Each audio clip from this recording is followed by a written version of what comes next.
Jadi kula suwun seperti keinginannya Rasulullah sallallahu alaihi wasallam. Terus niki terakhir anna Rasulullah sallallahu alaihi wasallam kana la yanamu hatta yaqra alif lam mim tanzil wa tabarakalladzi biyadil mulku wa qala las antawuf yufaddilani kulla suratin fil Qur'an bisab'ina hasanatan. Jadi di antara kelebihannya surat Tabarok adalah mengungguli umumnya surat dengan kelas 70 kali derajat. Jadi keunggulannya surat Tabarok itu bisab'ina darajah di bawah surat-surat yang lain. Sudah, ini surat Tabarok agak panjang. Tapi alhamdulillah dari semua itu surat Tabarok itu kalah mbek Qul huwallahu ahad. Jadi ini nikmat terbesar kita. Karena enggak perlu Tabarok, saiki porsi ini diturunkan jadi apa? Qul. Makanya banyak tarawih main apa? Qul. Itu bukan cari cepet, itu dalile musalsal ila Rasulillah sallallahu alaihi wasallam. Jadi ada sahabat itu kalau ngimami main kulhu. Di Indonesia masih mendingan kulhunya rakaat kedua ya. Itu enggak sahabat ini rakaat pertama ya kulhu, kedua ya kulhu. Masih mendingan di Indonesia dipakai selingan rakaat kedua. Singkat cerita sahabat yang makmum ini lama-lama mangkel, matur ya Rasulullah, ini orang yang kau pasrai jadi imam itu sering main kulhu. Akhirnya Nabi memanggil, ya fulan, kenapa kamu suka baca kulhu? Li'annaha sifatur rahman, karena dalam surat kulhu itu semuanya menerangkan sifatnya Allah Ta'ala. Maka saya suka itu. Nabi saat itu juga dapat wahyu, ya Muhammad kasih tahu orang itu, inni uhibbu, saya suka dia karena dia suka kulhu. Nah, itu aja hafalkan itu. Jadi itu riwayat yang lebih menggembirakan itu. Jadi tidak usah Tabarok, cukup apa? Kulhu. Dan itu lebih mutawatir.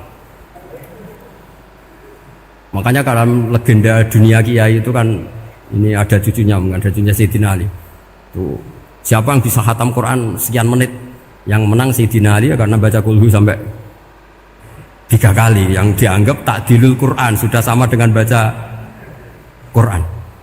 Jadi ini ijazah terakhir, ini jadi porsinya tambah turun. Saya itu suka. Saya itu punya banyak penggemar lah di Jogja, di Jakarta. Memang agama ini harus mudah. Saya itu kalau baca kulhu itu sampai nangis. Nangis saya bukan karena faham atau haru, itu enggak. Sebaik itu Allah. Masa gara-gara hafal kulhu, main kulhu dicintainya? Ya karena memang Allah itu benar-benar zat yang baik.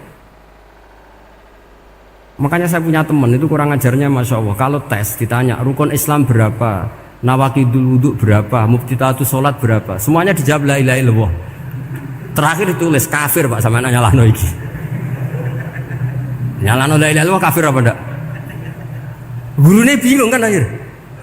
Di ek iku la ilaha illallah kok di ek. Akhirnya bocah diceluk, "Cung maksudem piye? Mun sampean wani ngek Pak, kafir Pak." Akhirnya sugahno ribet-ribet. Pertanyaan apa tuh? Ma muftilatus sholat ya la ilaha illallah. Nah gitu wudu ya. Tapi jangan tiru lho. Lah gurune kok ngek kawani kafir. Siapa yang berani ngek la ilaha illallah? Ya ana meneh sing mbuweling. Angin belinge itu disurati wong tuane. Kalau nu mondok sarang era kuno, jadi ijek lugu wong. Surati wong tuane, kowe gak susah, wong tuamu disurati. Tenang ya Gus, bapakku buta huruf. Jadi wis disurati, gak ngefek wong bapaknya buta huruf. Nah, di Islam, saya ulang lagi di Islam. Dengan tanda kutip kesalahan-kesalahan kecil gini ku zaman Nabi, sahabatnya Nabi, iku kabeh udah berkah. Makanya nggak ada ilmu sebarokah kayak zaman Nabi. Wong goblok wae dadi berkah. Sampai Nabi ngendikan aksaru ahlil jannah al-bulu, akeh-akeh penduduk swarga iku wong goblok. Mergo wong goblok iku piye? Apa dimangkeli iku ya gaweane pangeran. Nabi itu pernah disomasi wong goblok. Itu ya piye? Nabi kan cerita kiamat tuh gini. Yang kemarin nggak jadi itu. Terus kiamat di Indonesia kan berapa kali ya? 999 terus 2000 berapa? 12 terus Jumat apa kan sering mau ada kiamat. Saya sering ditanya tamu, Gus, entah ini kiamat teng putih, entah ini barang aku aneh-aneh. Ngkarwan layak alamuha illahu bokas bakas. Nak misalnya tenan piye Gus? Ya tenan sing entek kowe sik, anak aku gak. Wah sesuk tajak ngenteni kiamat ora sida kiamat. Aneh-aneh. Saya ulang lagi. Ketika Nabi cerita dasarnya kiamat itu sahabat itu enggak mikir. Padahal mereka orang-orang pinter. Si mikir wong desa, Mas. Ya Rasulullah mata sa'ah. Engkau itu cerita kiamat terus tapi enggak jelas tanggalnya. Lalu itu kapan? Wah, paket sahabat. Oh, pinter juga. Kalau cerita itu ada tanggalnya dong. Ini kan cerita terus tapi enggak jelas tanggalnya. Apa diamuk wong desa? Ora diamuk mangkelno. Nabi meneruskan tentang ahwalil kiamah, masih nerangkan ahwalil kiamah. Dibaleni lagi. Ya Rasulullah mata sa'ah. Lalu kiamat itu kapan? Ini kalau ijazai, jadi bodoh tapi untuk ridhanya Allah Ta'ala pun. Kalau lah kadang jadi pinter gue nyesal. Ribet. Kongkonan ini, kongkon Pak Najib barang ini akhirnya. Gara-gara pinter. Padahal kok ya wong bodoh lah mlebu swarga, ribet kan? Direwangi dadi wong alim, sebelum kok wong bodone ya melok mlebu swarga. Wong gelombang kedua itu pengumumannya siapa pencinta Nabi, pencinta wong alim masuk swarga. Yang pertama seleksinya agak ketat, yang kedua itu ya muhibbin mun cukup. Jadi sebenarnya swarga ya ketemu wong ras jelas-jelas nih. Wah repot ya. Akhirnya ketika Nabi gak jawab, sahabat itu banyak yang analisis kariha maqala, lam yasma, ada yang bilang lam yasma, memang Nabi tidak dengar. Ada yang analisis sami'a wa kariha maqala, sebenarnya Nabi itu dengar tapi gak suka karena pas khutbah di-cut, disukmasi, diinterupsi. Karena diulang-ulang lagi akhirnya akhirnya Arabi tadi mengulang-ulang lagi, akhirnya Nabi jawab. Karena Nabi itu orang yang sangat pintar, jawabnya ma'atattalaha, kamu kok berani tanya kiamat kapan, persiapan kamu apa?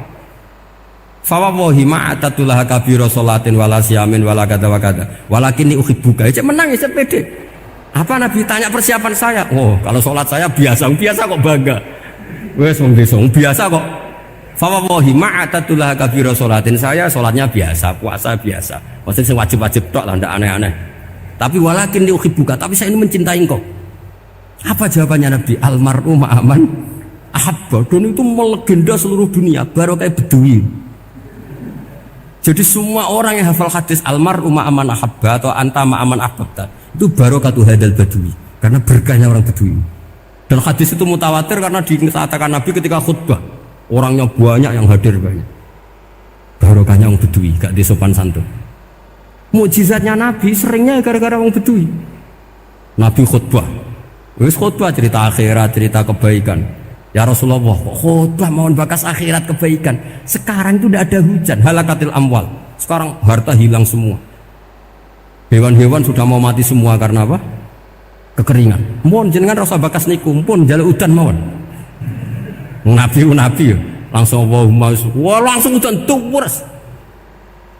Nak jari ulama lah, Nabi berodok gelos putih udan seminggu nganti akhirnya sapi ini gak mati krono kehausan tapi kelentir. Parani nek Nabi, ini ora ngrasa salah paren ya Rasulullah. Wong kula yo donga udan ben ra mati, saiki mati tenggelam. Mun lereni santai wae. Akhirnya Nabi itu nuruti meneh. Allahumma hawalena wala alina Allahumma alal akam wa dzirab terus. Di wong desa. Betapa barokahnya wong desa iki orang tahu. Betapa Rasulullah itu sekali ngendikan alam itu harus tunduk. Jadi min mu'jizati Rasulullah sallallahu alaihi wasallam itu sekali ngendikan alam itu harus ngikuti. Jadi Nabi misalnya ngendikan hujan, itu panitia hujan, malaikat hujan harus nuruti. Nabi ngendikan berhenti juga harus berhenti. Makanya enak jadi Nabi itu. Tapi kamu nggak mungkin, sudah tutup, tidak ada mungkin. Makanya Nabi itu pernah minta dalam satu maidah, ya fulan saya ambilkan dirok. Dirok itu kaki kambing yang depan, diambilkan. Ambilkan lagi, diambilkan. Ambilkan lagi ya Rasulullah, bukankah kambing hanya punya dirok dua, kaki depan dua? Andaikan kamu bilang iya, maka akan selalu ada dirok selagi aku minta-minta. Karena alam ini akan mengikuti. Jadi Nabi misalnya mau dahar gitu ya, kok Nabi ngendikan ya Jabir, ini jangan kamu entas, yang entas harus saya. Ini cukup untuk makan orang banyak. Nabi sekali ngendikan cukup. Nasi ini punya konstitusi, harus cukup. Karena Nabi ngendikan cukup. Itu hebatnya Nabi. Beliau punya spesial. Alam ini harus nurut sama beliau. Makanya disebut wadhabu wal ghazala syadani laka birrisalah. Semuanya itu harus tunduk. Nah, akhirnya syafaat-syafaatnya Nabi itu gara-gara desa-desa. Saya itu pengagum wong bodoh ya, termasuk hadisul Arabi tadi. Ada orang desa tanya, ya Rasulullah nanti kalau saya mati itu yang ngisap siapa ya? Allah ya. Wah bagus lah. Terus mulai. Barang mulai, abe guya-guyu. Nabi iya karpe. Dipanggil lagi. Ya Arabi, kenapa kamu tertawa-tawa terus pulang? Ya baguslah kalau yang ngisap Allah. Selama ini hubungan sama Allah saya baik-baik saja. Tapi Nabi muji faqhu hadzal Arabi. Wis pinter kowe cong. Terus pernah lagi ada orang Bedui tanya, hal yadhakur rabbu ya Rasulullah, apakah Tuhan itu pernah senyum, pernah tertawa? Naam, kata Nabi, ya pernah. Lan na'dima min rabbin yadhaku khairan. Kalau Tuhan pernah senyum, pernah tertawa, wah orang kalau pernah tertawa itu pasti baik. Ya bagus lah, enggak apa-apa. Jadi makanya ini unik ya, Islam itu agama yang unik, agama yang berkah, yang alimnya ya ketulungan, yang bodoh juga ketulungan. Karena memang agama ini untuk semua, lil alamin, untuk semua. Maka kata Imam Ghazali, Allah mengutus Nabi itu diutus ke raja-raja, diutus ke pedagang, diutus ke aromil, diutus ke fuqara, diutus ke birokrat, diutus ke apa saja. Ila jami'i sunufin nas, ila jami'i asnafin nas. Bahwa semua yang mengapresiasi kenabiannya Nabi itu mulai raja, pedagang, PNS, birokrat, orang miskin, orang apa saja mengapresiasi dakwahnya Rasulullah Shallallahu Alaihi Wasallam.